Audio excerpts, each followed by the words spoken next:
I don't give a fuck what you say. Yeah, I'ma do shit my way. So you can go kick rocks, I'ma stack bricks up, build what I want to make. Yo, I got a lot of shit to say, so I'ma do this every day. I'll be writing Assalamualaikum warahmatullahi wabarakatuh. Saudara-saudaraku sebangsa setanah air yang kami cintai, yang kami banggakan dimanapun Anda berada. Ini ada tulisan yang menurut kami bagus ini, menceritakan tentang Habib Lutfi yang memimpin Jatman 20 tahun, ya 24 tahun kalau sampai sekarang, dari mulai tahun 2000 sampai 2024. Kiai Hamdan dikhawatirkan Jatman membusuk sebagai organisasi purbakala. Itu. Badan Otonom Nahdlatul Ulama NU Jamliyah Ahli Thoriqah Al-Mu'tabaroh An-Nahdliyah atau Jatman ya, berada dalam dilema persimpangan jalan. Problematika organisasi Jatman itu mengemuka, terutama setelah adanya surat instruksi dari Idaroh Aliyah atau Rois Am, semacam Dewan Pimpinan Pusat atau DPP Jatman.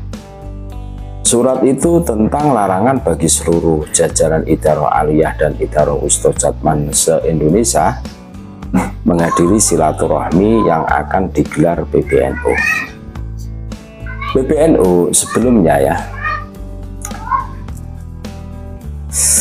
membuat surat yang isinya akan menggelar silaturahmi antara Nahdlatul Ulama dengan Idaroh Wusta atau sejenis Dewan Pimpinan Wilayah atau Provinsi Jatman di Hotel Bumi Kota Surabaya pada 19 September 2024. Nah, munculnya surat larangan dari Idaroh Aliyah Jatman ini tentu memicu pro dan kontra, karena secara historis yuridis Jatman adalah badan otonom NU dan tentunya harus tegak lurus pada PBNU. Karena itu terjadi perlawanan dari Idaroh Wusta DPW Jatman kepada Idaroh Aliyah atau DPP Jatman pimpinan Habib Lutfi bin Yahya. Apalagi ternyata kepengurusan Habib Lutfi dinyatakan demisioner atau selesai sejak 2023 lalu. Kiai Haji Muhammad Hamdan Suhaimi selaku Sekretaris 2 Jatman Provinsi Banten mengatakan surat Jatman pimpinan Habib Lutfi bin Yahya adalah ketidakdisiplinan organisasi, di mana Jatman ini secara historical adalah badan otonom dari Nahdlatul Ulama. Menurut hemat saya, surat instruksi larangan dari Idaroh Aliyah Jatman kepada Idaroh Wusta agar jangan menghadiri silaturahmi dengan PBNU itu adalah ketidakdisiplinan organisasi, ujar Kiai Hamdan.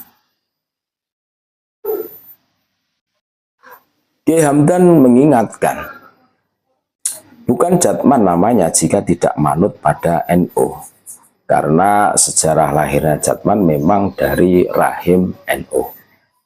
Sejak lahirnya Jatman pada 1957 ya, dan disahkan dalam Muktamar NU di Semarang tahun 1979 dan di SK-kan PBNU 1980, semua itu menunjukkan bahwa Jatman betul-betul Banom NU, bukan sebagai lembaga lain di luar NU, tegas Kiai Hamdan.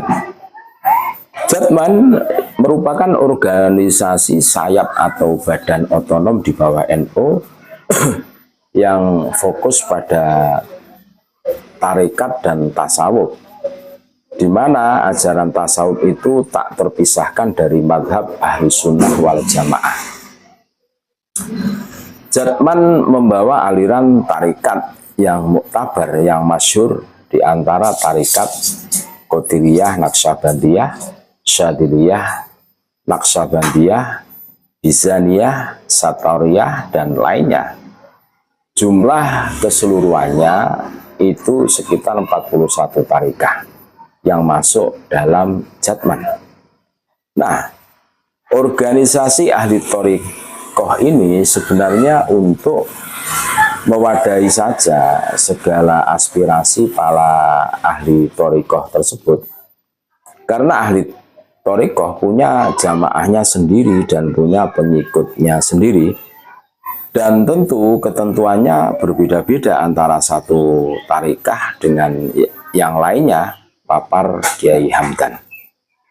Karena itu Kiai Hamdan mengingatkan secara administratif, manajemen atau tata kelola organisasi, Idaroh Aliyah DPP Jatman itu harus diserahkan kepada kepengurusan yang terpilih melalui muktamar. Tujuannya lanjut Kiai Hamdan untuk mengembangkan Jatman yang berasal dari NU agar lebih mandiri, tapi tetap dalam posisi sebagai badan otonom dari NU. Lalu pada 2019,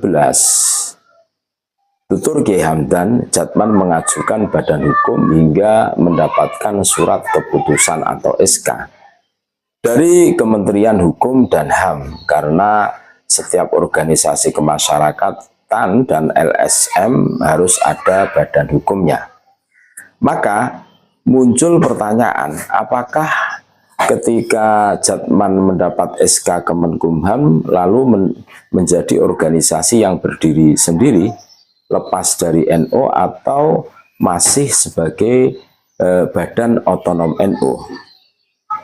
Kalau berdasarkan SK dari PBNU nomor 137 tahun 1980 itu menunjukkan Jatman bagian dari NU. Harusnya ini konsisten dalam konteks yuridis hukum, sebab secara de facto dan de jure adalah bagian dari NU, tegasnya.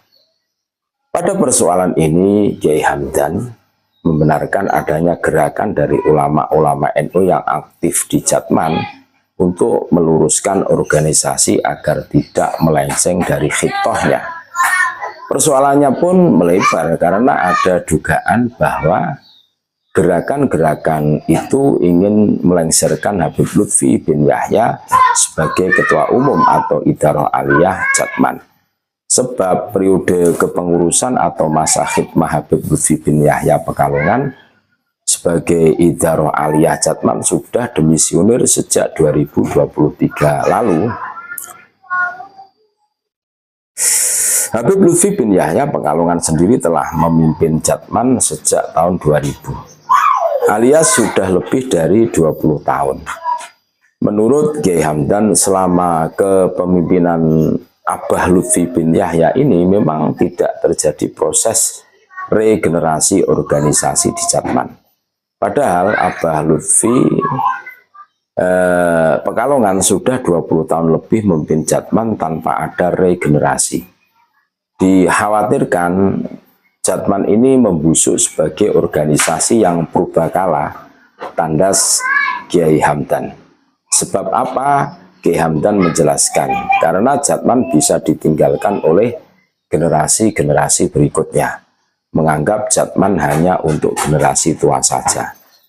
Sementara perkembangan zaman begitu cepat dan terus berganti, sehingga kalaulah Jatman hanya bertumpu pada satu figur, yakni Habib Lutfi bin Yahya saja, maka dikhawatirkan regenerasi mandek.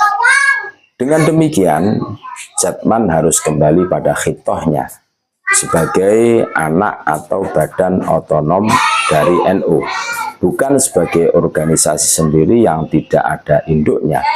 Tugas Kiai Hamdan.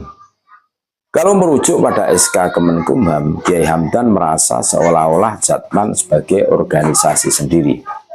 Padahal ini sangat menyalahi dalam konteks sejarah, sangat menyalahi. Begitu tuh, jelas Kiai Hamdan.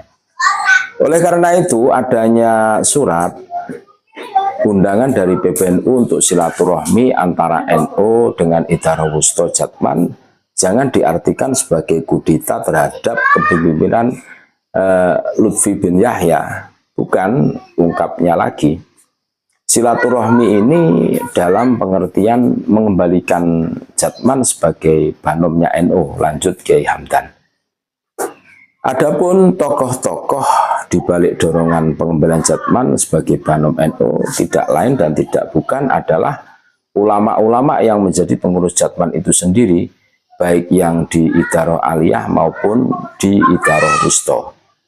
Jatman memiliki struktur organisasi dari pusat sampai ke desa, serta dibangun dalam 4 matra organisasi, dan ini semua menunjukkan Jatman sebagai banom NU. Jika Jatman ingin keluar dari NU dan berdiri sendiri dengan dasar SK Kemenkumham, maka Jatman harus berubah nama, karena sejak dulu Jatman itu murni dari NU, tegas Kiai Hamdan. Dengan dasar itu pula Kiai Hamdan menilai tidak boleh Idaroh Aliyah Jatman melarang Idaroh Wusto menghadiri undangan silaturahmi PBNU. Kata Kiai Hamdan, larangan itu tidak bisa dibenarkan, dan jajaran Idaroh Wusto Jatman menolak adanya instruksi itu. Apalagi Idaroh Aliyah saat ini posisinya demisioner, tidak ada hak untuk mengeluarkan instruksi melarang-larang. Kalau misalnya Idaroh Aliyah posisinya masih aktif, masa khidmahnya mungkin boleh saja melarang. Tapi karena masa khidmah dari 2018-2023 sudah berakhir, maka tidak ada hak melarang karena sudah demisioner. Artinya sudah 1 tahun kepemimpinan Lutfi bin Yahya Pekalongan demisioner.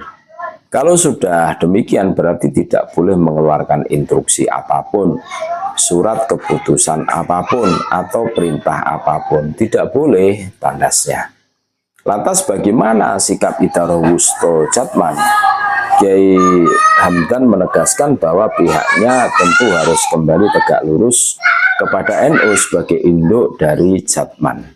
Kami Idaroh Wusto Jatman tentu punya sikap manutnya pada induknya, yaitu NU. Bagaimana selanjutnya kita manut pada NU saja, tuntas Kiai Hamdan. Jadi jelas Idaroh Wusto ini sikapnya jelas, karena walaupun bagaimana Jatman itu banomnya NU, harus tegak lurus terhadap PBNU, jelas kan? Apalagi masa khidmahnya Jatman di bawah pimpinan Lutfi bin Yahya ini sudah selesai, saudara-saudara. Terima kasih, tetap NKRI harga mati Nusantara milik kita. Assalamualaikum warahmatullahi wabarakatuh.